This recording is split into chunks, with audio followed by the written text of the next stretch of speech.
54 சக்தி பீடத்தில் எது சுவாமி பெரிய சக்தி அப்படின்னா 54 சக்திக்கு அதிபதியாக விளங்கும் தாய் மகாசக்தி. நம்மை பத்திரமாக பார்ப்பதனால் அவளுக்கு பத்ரகாளி அம்மன் பேர். இப்போ மீண்டும் ஒரு முறை இந்த கற்பூர தீபத்தை வேண்டிங்க. ஒவ்வொருத்தருக்கும் ஒவ்வொரு பிரச்சனை இருக்கும், சொல்ல முடியாத பிரச்சனை. பாருங்கள், அந்த பழம் விழுந்து எப்படி ஓடுது பாருங்கள். இப்போ அம்மனிடத்தில் இருகரம் கூப்பி கையெடுத்து கும்பிட்டு வணங்குங்க. உங்கள் வீட்லேயே இந்த வீடியோ பார்க்க போதே உங்களுக்கு ஆசீர்வாதம் உங்கள் வீட்டிலே நடக்கும்.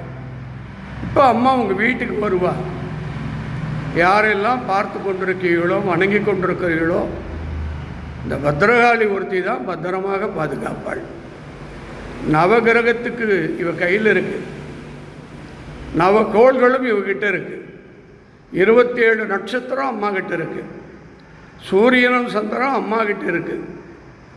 சர்வ உலகத்துக்கு தாய் சிவன் அருள், ஞானம், அன்பு, பக்தி, தெளிவு, உண்மை, ஒழுக்கம், அருமையான நல்ல பாதையில் அழைத்து செல்லக்கூடியவர் தான் அற்புதமான தெய்வம் உலகத்தில் ஆதி சிவன்.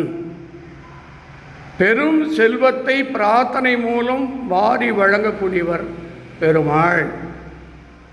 நம்மை படைத்தவன் நமக்கு அருளை கொடுத்து ஞானத்தை கொடுத்து நல்வழிப்படுத்தக்கூடியவர் பிரம்மன். நமக்கு தோளாக இருந்து துணையாக இருப்பவர் பஞ்சமுக கணபதி, கந்தக்கோட்டை முருகப்பெருமான். இவங்க அத்தனை பேருக்கும் உங்களுக்கு ஒவ்வொருத்தருக்கும் ஒரு குலதெய்வம் இருக்கும். அந்த குலதெய்வத்தை இப்போ வணங்கிக்குங்க. உங்களுக்கு இப்போ என்ன வேணும் அதை வேண்டுங்க.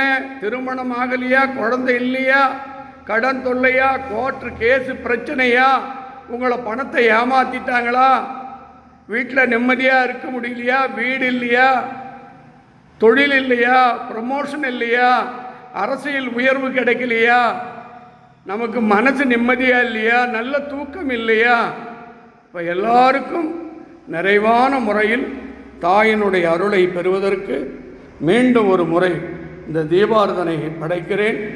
எல்லா அருளும் பெற்று பல்லாண்டு பல்லாயிரத்தாண்டு பத்ரகாளியினுடைய பரிபூர்ண அருளை நீங்கள் பெறணும்னு வேண்டி இந்த பூஜையை நிறைவு செய்கிறேன்.